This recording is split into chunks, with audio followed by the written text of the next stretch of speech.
Hello everyone, my name is Guru Tehanguri और आज हम करने वाले हैं क्लास 12 फिजिकल एजुकेशन के chapter physiology and injuries in sports के past 10 years most important questions. नाम से ही समझ में आ रहा है ये वीडियो आप सभी के लिए बहुत ज़्यादा इंपॉर्टेंट होने वाली है, क्योंकि पास्ट 10 इयर्स में जितने भी इंपॉर्टेंट क्वेश्चन आए हैं उन्हें हम आज कवर करेंगे। तो सीधा इस वीडियो को चालू करते हैं बिना कोई टाइम वेस्ट किए। पसंद आए तो लाइक ज़रूर से करिएगा। सबसे पहले फिजियोलॉजी मतलब क्या होता है, लिविंग थिंग्स फंक्शन कैसे करते हैं उसकी साइंटिफिक स्टडी करने को फिजियोलॉजी बोलते हैं। और इंजरीज का मतलब तो हम सबको पता है, चोट वगैरह जो हमें लग जाती है। पहला बहुत इंपॉर्टेंट क्वेश्चन निकल कर आता है, what do you mean by soft tissues injuries. इसको हम देख लेते हैं। तो जो ये सॉफ्ट टिश्यूज इंजरीज होती हैं ये हमारी मसल्स, टेंडन्स और लिगामेंट्स जो बॉडी में होते हैं उन्हें अफेक्ट करती है। मेन रीजन क्या होते हैं, ओवर यूज करना या फिर एकदम सिंगल ब्लो पड़ जाता है जिसके कारण कॉन्ट्यूशन, स्प्रेन, स्ट्रेन एक्सेट्रा हमें देखने को मिल जाते हैं। ये स्प्रेन स्ट्रेन के बारे में आगे अभी हम पढ़ेंगे, इंपॉर्टेंट टॉपिक है। अगर हम टिपिकल सिम्टम्स की बात करते हैं तो पेन देखने को मिलेगा, स्वेलिंग हो गई, ब्रूजिंग, आपने देखा होगा स्किन के अंदर ब्लीडिंग हो जाती है, नील पड़ जाता है, हमारा फंक्शन अच्छे से नहीं हो पाता है, लॉस ऑफ फंक्शन, ये सारी चीजें देखने को मिलती हैं अफेक्टेड एरिया में। तो ये सॉफ्ट टिश्यू इंजरीज का हमारा आता है। फिर व्हाट इज ऑक्सीजन अपटेक, इसको हम देख लेते हैं। टोटल अमाउंट ऑफ ऑक्सीजन जो हमारी वर्किंग मसल एब्जॉर्ब कर सकती है और कंज्यूम कर सकती है उसे ऑक्सीजन अपटेक हम बोलते हैं। The amount of oxygen which can be absorb और consumed by the working muscles from the blood is called oxygen uptake. Oxygen जो अपटेक होती है डिपेंड करती है रेट ऑफ डिफ्यूजन पर। ये डिफ्यूजन के कारण ही हमारी लंग्स में हमें एक्सचेंज ऑफ गैसेस देखने को मिलता है। और डिटेल में जाए तो भाई ब्लड फ्लो की स्पीड क्या है, टेम्परेचर क्या है और पार्शियल प्रेशर क्या है ऑक्सीजन का ब्लड में और कार्बन डाइऑक्साइड का मसल सेल में, इनके कारण फिर हमें देखने को मिलता है कि कितना क्या ऑक्सीजन अपटेक हो रहा है। और भी चीजें हैं, the speed and amount of oxygen consumption also depends on the number, size and metabolic capacity of the mitochondria. Mitochondria का नंबर क्या है, साइज क्या है, मेटाबॉलिक कैपेसिटी क्या है, इन चीजों पर भी डिपेंड करता है। फॉर्चुनेटली लेकिन एक चीज अच्छी है कि हम ट्रेनिंग करके बहुत हद में इस चीज को इंप्रूव कर सकते हैं। फिर अगला question, what is stroke volume, इसको देख लेते हैं। स्ट्रोक वॉल्यूम का मतलब होता है कि भाई कितने अमाउंट में ब्लड हमारा इजेक्ट हुआ है per beat from the left ventricle हमारे हार्ट से। Stroke volume is the amount of blood ejected per beat from the left ventricle, याद रखिएगा। इसे हम मिलीलीटर पर बीट में मेजर करते हैं। ये इंक्रीज होता है, जो स्ट्रोक वॉल्यूम में इंक्रीज होता है अगर हम एक्सरसाइज की इंटेंसिटी को इंक्रीज कर देते हैं। अगर हम एक अनट्रेन्ड व्यक्ति की बात करते हैं तो रेस्ट में उसका जो स्ट्रोक वॉल्यूम होता है वो होता है 50 से 70 ml पर बीट, और वो इंक्रीज हो जाता है 110 to 130 इंटेंस एक्सरसाइज के समय। और अगर हम स्ट्रोक वॉल्यूम की बात करते हैं एथलीट में जो एक्सपीरियंस्ड है तो रेस्ट के समय वो रहता है 90 से 110, और एक्सरसाइज जब हम इंटेंस एक्सरसाइज करते हैं उस समय इंक्रीज होकर 150 से 220 ml पर बीट तक भी पहुंच जाता है। इसके बाद Why does involvement in regular exercise delay the onset of fatigue? तो देखिए, अगर हम रेगुलर एक्सरसाइज करते हैं ना तो फिटनेस लेवल हमारे इंप्रूव होते हैं, हमारा एंड्योरेंस भी इंप्रूव होता है। अभी एंड्योरेंस वगैरह क्या है आगे अभी हम देखेंगे। और इसी के कारण जो फटीक है फिजिकल एक्टिविटी में वो डिले हो जाता है, क्योंकि हमारी बॉडी की कुछ एबिलिटीज इंक्रीज हो जाती हैं, जैसे कि ऑक्सीजन और न्यूट्रिएंट को डिलीवर करना वर्किंग मसल में। अगर ये चीज इंप्रूव हो जाएगी तो इससे क्या होता है, मसल्स और अच्छे से काम करती हैं और जल्दी जल्दी हम रिकवर कर पा रहे होते हैं, और जो एनर्जी होती है वो और एफिशिएंटली हम प्रोड्यूस कर पा रहे होते हैं। फिर एक और चीज इससे हमें फायदा मिलता है कि जो मेटाबॉलिक वेस्ट प्रोडक्ट्स का बिल्डअप होता है ना वो भी रिड्यूस हो जाता है। इसलिए रेगुलर एक्सरसाइज से जो ये फटीक वगैरह है ये थोड़ा सा डिले हो जाता है। फिर what is hypertrophy in muscle, तो अगर हम हाइपरट्रोफी ऑफ मसल्स या फिर मस्कुलर हाइपोट्रोफी की बात करते हैं तो इसका सिंपल सा मीनिंग होता है मसल मास और क्रॉस सेक्शनल एरिया का इंक्रीज होना। ये जो डायमेंशन में इंक्रीज होता है इसका रीजन रहता है कि जो इंक्रीज हो जाता है हमारा इंडिविजुअल मसल फाइबर्स की साइज में, उसके कारण हमें मसल मास और क्रॉस सेक्शनल एरिया में इंक्रीज देखने को मिलता है, और इसी को हम मस्कुलर हाइपरट्रोफी या फिर हाइपरट्रोफी ऑफ मसल्स बोलते हैं। फिर इसका अगला क्वेश्चन है, what are the effects of exercise on muscular system. तो अगर ऐसे कोई भी क्वेश्चन आते हैं तो सब हेडिंग देकर हम आंसर लिखते हैं तो हमारे मार्क्स बिल्कुल भी नहीं कटते हैं। तो पहला पॉइंट है change in shape and size of muscle. अभी हमने देखा कि जो मसल का शेप है, साइज है, उसमें चेंज आता है। हमारे जो सेल्स होते हैं मसल के वो इनलार्ज करते हैं, जिसके कारण हमारे शेप और साइज में हमें चेंज देखने को मिलता है, इसलिए हम बॉडी बिल्डर टाइप के दिखने लग जाते हैं अगर हम रेगुलर बहुत ज़्यादा एक्सरसाइज करते हैं तो। फिर फॉर्मेशन ऑफ मोर कैपिलरीज, जब हम एक्सरसाइज करते हैं तो नई नई कैपिलरीज फॉर्म होती हैं, जिसके कारण जो हमारा ब्लड सर्कुलेशन है वो बेटर होता है और ज़्यादा एफिशिएंट होता है। इसके बाद जो मसल हैं वो एकदम टोन पोजीशन में रहती हैं। रेगुलरली अगर आप एक्सरसाइज करेंगे तो एकदम टोन पोजीशन में रहेंगी, और हमें ये भी देखने को मिलता है जो मसल रहती है वो कुछ ना कुछ डिग्री में कॉन्ट्रैक्शन में रहती है। कॉन्ट्रैक्शन का मतलब क्या होता है? मसल का लेंथ बढ़ना, शॉर्ट होना या फिर टाइट होना। अभी आगे इसके बारे में हम देखेंगे। फिर कंट्रोल्स एक्स्ट्रा फैट, ये बहुत कॉमन पॉइंट है, हम सबको पता है। अगर हम रेगुलरली एक्सरसाइज करते हैं तो बॉडी में एक्स्ट्रा फैट नहीं बचता है, इसलिए हम एकदम फिट दिखने लग जाते हैं, मोटापा वगैरह कम होने लग जाता है। Efficiency in the movement of muscle, अगर आप रेगुलरली एक्सरसाइज करेंगे तो जो हमारा मसल का मूवमेंट होता है वो बहुत ही स्मूथ हो जाता है, एफिशिएंट हो जाता है। तो ये चीज़ भी हम सबको मालूम है। फिर what do you mean by sports injuries and how it can be prevented, देख लेते हैं। जो भी एथलीट्स होते हैं ना, उन्हें भाई इंजरी होने का रिस्क तो रहता ही है स्पोर्ट्स ट्रेनिंग के समय या फिर कंपटीशन के समय। जो कोचेस, ट्रेनर्स होते हैं, मेडिकल प्रोफेशनल्स होते हैं, वो पूरी कोशिश करते हैं कि वो इंजरीज को प्रिवेंट कर सकें, लेकिन अभी कंप्लीट सक्सेस इसमें नहीं मिल पाई है। हाउएवर अगर हम कुछ प्रॉपर स्टेप्स को फॉलो करते हैं तो ये इंजरीज होने की चांसेस एकदम कम हो जाती हैं और अच्छे से हम खेल पाते हैं बिना इंजरी के। अगर हम प्रॉपर रिसर्च वगैरह भी करते हैं तो इससे भी बहुत ज़्यादा फायदा देखने को मिलता है। हमें प्रोटेक्टिव इक्विपमेंट पहनना चाहिए ट्रेनिंग करते समय, कंपटीशन के समय, और जो प्लेयर्स हैं उनकी प्रॉपर कंडीशनिंग भी होना चाहिए, प्रॉपर प्रैक्टिस होना चाहिए, वार्म अप वगैरह होना चाहिए। ऐसा नहीं है कि सीधा खेलने आ गए। जब सब चीज़ें सही रहती हैं तो इंजरीज की चांसेस एकदम कम हो जाती हैं। रूल्स रेगुलेशन भी सबको फॉलो अच्छे से करना चाहिए। फिर एडिशन, जैसा मैंने कहा, वार्मिंग अप अच्छे से होना चाहिए ट्रेनिंग के समय, कंपटीशन के समय। साइंटिफिक नॉलेज होना चाहिए, ओवरऑल हेल्थ अच्छे से मेंटेन करके रखना चाहिए, और धीरे धीरे इंटेंसिटी और ड्यूरेशन को ट्रेनिंग का बढ़ाना चाहिए। एकदम से बड़े बड़े स्टेप्स नहीं लेना चाहिए, नहीं तो इंजरी वगैरह हमें देखने को मिल जाती है। अब अगर हम स्पोर्ट्स इंजरी की बात करते हैं तो इसे हम सॉफ्ट टिश्यू, बोन और जॉइंट इंजरीज में क्लासीफाई कर सकते हैं। फिर discuss in detail long and short term effects of exercise on cardio respiratory system, बहुत इंपॉर्टेंट क्वेश्चन है। तो सबसे पहले अगर हम लॉन्ग टर्म इफेक्ट्स की बात करते हैं तो increase in the size of heart, जो हमारा हार्ट का साइज है वो भी इंक्रीज होता है, स्ट्रेंथ भी बढ़ती है।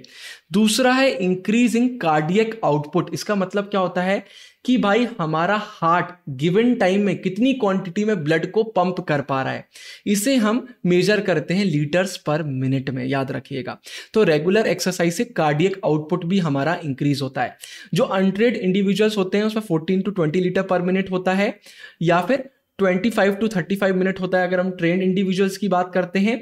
और जो बेस्ट एथलीट्स होते हैं उनका तो भाई 40 लीटर पर मिनट तक भी हाई में पहुंच जाता है जब वो रेस्ट कर रहे होते हैं। फिर इसका थर्ड पॉइंट है क्विकर रिकवरी रेट। अगर अभी हम किसी ऐसे व्यक्ति को बोल देंगे ज्यादा फिट नहीं है, दौड़ के आओ, सांस फूलने लग जाएगी, हार्ट बीट एकदम तेज हो जाएगी।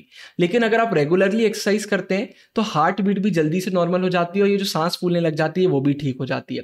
बॉडी अच्छे से काम कर रही होती है, इसलिए रिकवरी रेट भी इंक्रीज हो जाता है, जल्दी हो जाता है। फिर हार्ट डिसीजेस की रिस्क एकदम कम हो जाती है। आप अच्छे से अगर एक्सरसाइज करते हैं तो कोलेस्ट्रॉल लेवल एकदम से नहीं बढ़ते हैं, जो स्ट्रेस हॉर्मोन्स होते हैं वो कम रिलीज होते हैं, और ओवरऑल हमारी बॉडी फिट होती है, अच्छे से ब्लड वगैरह की पंपिंग अच्छे से होती है, जिसके कारण से हार्ट डिसीज होने की चांसेस कम हो जाती है।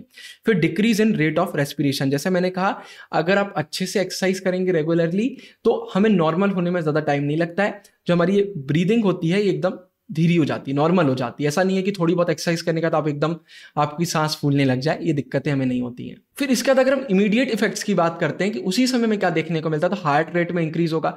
भाई अगर आप एक्सरसाइज करेंगे तो एकदम से हार्ट रेट तो इंक्रीज होती ही है। नॉर्मल जो अगर हम हार्ट रेट की बात करते हैं रेस्टिंग उसमें एडल्ट्स में तो 72 बीट्स पर मिनट है, हम सबको पता हुआ है। इंक्रीज इन स्ट्रोक वॉल्यूम, आपका स्ट्रोक वॉल्यूम एकदम से इंक्रीज करेगा। अगर आप एकदम से एक्सरसाइज कर रहे हैं तो इमीडिएट इफेक्ट में ये भी आ जाता है। स्ट्रोक वॉल्यूम का हमने स्टार्टिंग में पढ़ा हुआ है। कार्डियक आउटपुट के बारे में भी हमने पढ़ा हुआ है, ये भी एकदम से इंक्रीज हो जाता है। फिर फोर्थ पॉइंट है इंक्रीज इन ब्लड फ्लो। हमारी अगर हम कार्डियोवास्कुलर सिस्टम की बात करते हैं ना तो ये ब्लड को रिडिस्ट्रीब्यूट कर सकता है। जिन टिश्यूज को ज्यादा नीड है उसके पास ज्यादा पहुंचा दिया जाता है, जिससे जो भी वहां पर ऑक्सीजन की कमी हो रही है उसको पूरा करा जा सके। तो अगर हम जनरली बात करते हैं तो रेस्ट में 15 to 20% जो ब्लड होता है वो सर्कुलेट किया जाता है, सप्लाई किया जाता है स्केलेटल मसल्स को। लेकिन अगर आप बहुत ही इंटेंस एक्सरसाइज करेंगे तो बहुत बढ़ जाता है, 80-85% तक बढ़ने की चांसेस हो जाती हैं। फिर इसका fifth point increase in blood pressure. अगर हम जनरली ब्लड प्रेशर की बात करते हैं एक हेल्दी इंडिविजुअल में, तो सिस्टोलिक ब्लड प्रेशर होता है वो 110 से 140 के बीच में होता है, और जो डायस्टोलिक होता है वो 60 से 90 के बीच में होता है।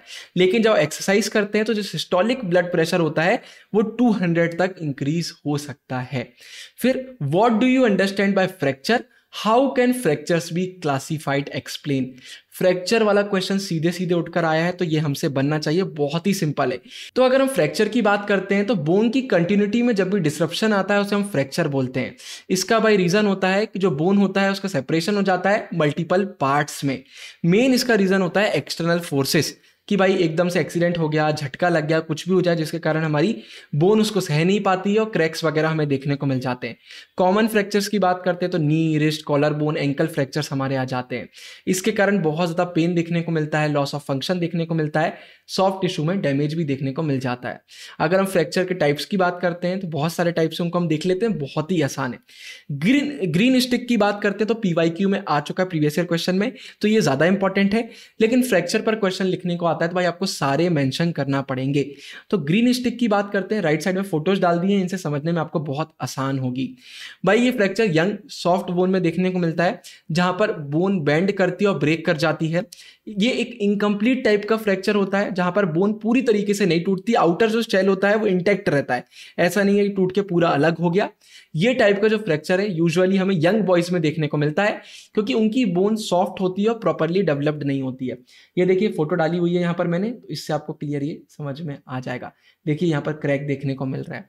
फिर कॉम्बिन्यूटेड फ्रैक्चर की अगर बात करते हैं तो इसमें जो हमारी भाई बोन होती है ना, जिसका फ्रैक्चर हुआ होता है वो सेवरल पीसेस में टूट जाती है। ये फ्रैक्चर बहुत ही चैलेंजिंग होता है ट्रीट करने के लिए क्योंकि भाई बहुत ही कॉम्प्लेक्स होता है, छोटे छोटे पीसेस में आपकी बोन टूट जाती है। ये एल्डरली पीपल में हमें ज़्यादा देखने को मिलता है, या किसी का बहुत बड़ा एक्सीडेंट हो गया है, या किसी को भाई बोन रिलेटेड कोई प्रॉब्लम है, बोन वीक हो गई है, या फिर कैंसर जैसा या ऑस्टियोपोरोसिस जैसा किसी को बीमारी है तो उसके कारण भी देखने को मिल जाता है। ये देखिए यहाँ पर दिया हुआ है, देखिए बोन कितने सारे टुकड़ों में छोटे छोटे टूट गई है। फिर इसके बाद अगला आता है ट्रांसवर्स फ्रैक्चर। नाम बहुत सारे हैं लेकिन घबराने की कोई भी जरूरत नहीं, बहुत ही सिंपल है, एक बार में आपको समझ में आ जाएंगे। एग्जाम के समय बस ये याद रखिएगा, एक बार रिवाइज करके जाइएगा, नहीं तो कई बार कंफ्यूज हो जाते हैं कि किसका क्या एक्सप्लेनेशन था।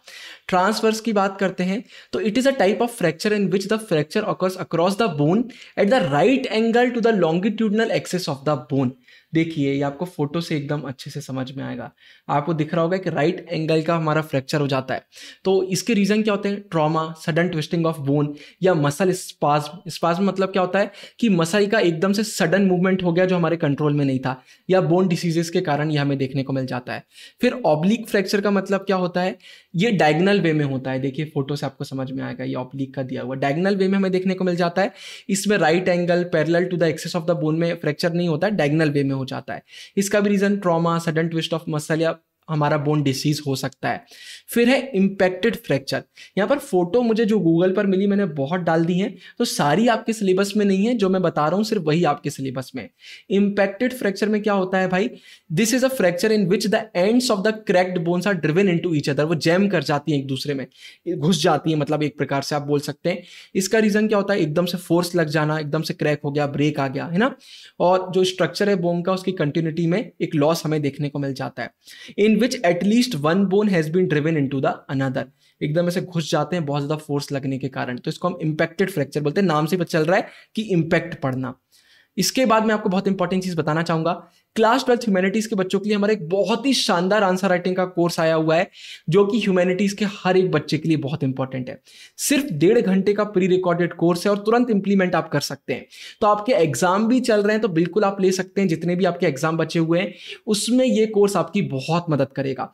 बहुत सारे बच्चों को प्रॉब्लम होती है कि क्वेश्चन तो समझ में आ रहा होता है लेकिन आंसर अच्छे से फ्रेम नहीं कर पाते हैं, जिसके कारण से उनके बहुत मार्क्स कम हो जाते हैं। बहुत सारे मैंने बच्चे ऐसे देखे जो पढ़ने में बहुत अच्छे होते हैं लेकिन सिर्फ और सिर्फ आंसर राइटिंग के कारण उनके मार्क्स कम हो जाते हैं।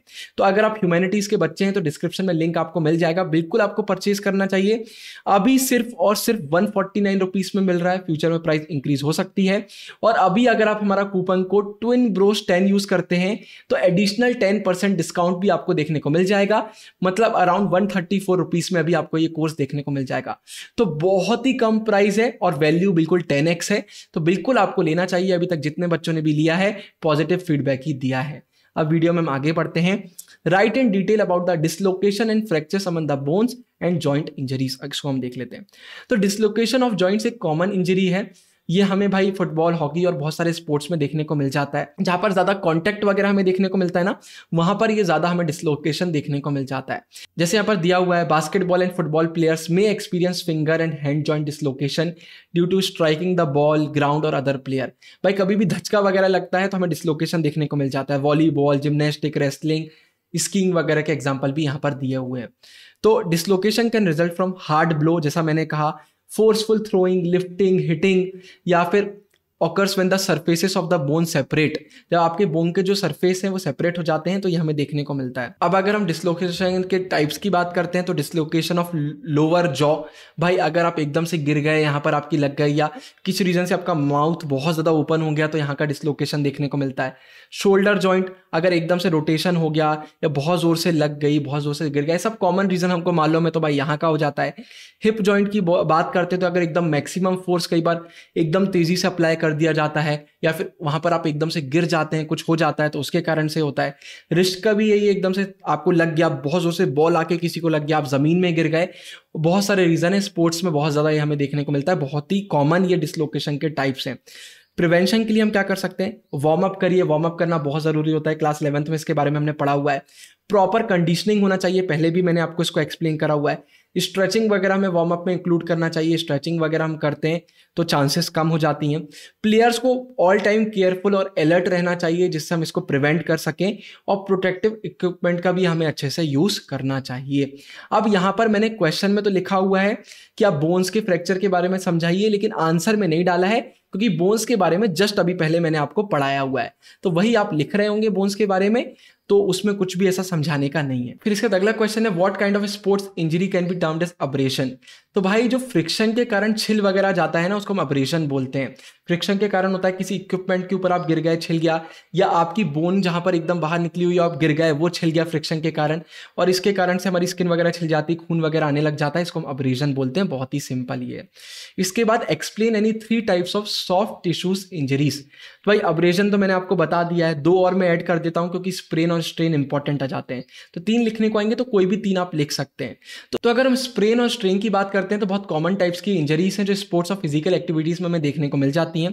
अगर हम स्प्रेन की बात करते हैं तो जो हमारी लिगामेंट्स होती है ना, जो बोन को बोन से कनेक्ट करती हैं, उनमें स्ट्रेचिंग और टीयरिंग हमें देखने को मिल जाती है। इसके रीजन क्या होते हैं होने के भाई, कि एकदम से it can happen when a joint is forced to move in an abnormal direction. भाई आपने जॉइंट को एकदम एबनॉर्मल डायरेक्शन में मूव कर दिया जो उसके रेंज ऑफ मोशन में ही नहीं है, तो इसके कारण से हमें स्प्रेन वगैरह देखने को मिल जाता है। पेन, स्वेलिंग, लिमिटेड मोबिलिटी, इसके कुछ सिम्टम आ जाते हैं। स्ट्रेन की बात करते हैं तो बहुत ही सिमिलर है, लेकिन इसमें टेंडन्स का काम क्या होता है? मसल को बोन से जोड़ना, उसकी स्ट्रेचिंग या फिर टीयरिंग हमें देखने को मिल जाती है। इसके भी रीजन यही है कि मसल जो है ओवर स्ट्रेच हो जाती है, या फिर एकदम से फोर्स कर दिया जाता है जिससे बहुत ही स्ट्रांगली कॉन्ट्रैक्ट हो जाती है, तो हमें देखने को मिलता है। पेन, स्टिफनेस, वीकनेस इसके कॉमन सिम्टम्स हैं। बोथ स्प्रेन एंड स्ट्रेन को हम कैसे ट्रीट करते हैं? राइस की मदद से, रेस्ट, आइस, कंप्रेशन और एलिवेशन। सीवियर केसेस में हमें मेडिकल अटेंशन की भी जरूरत होती है, जहाँ पर फिजिकल थेरेपी या फिर सर्जरी का हमें हेल्प लेना पड़ता है, लेकिन बहुत ज्यादा सीवियर केसेस में ये होता है। प्रिवेंटिव मेजर क्या है? प्रॉपर वार्म अप हम करें, स्ट्रेचिंग करें और एप्रोप्रिएट इक्विपमेंट का हम यूज करें। फिर इसके बाद अगला क्वेश्चन आता है, what are various factors affecting physiological fitness, explain. तो the main components of physical fitness are determined by physiological factors.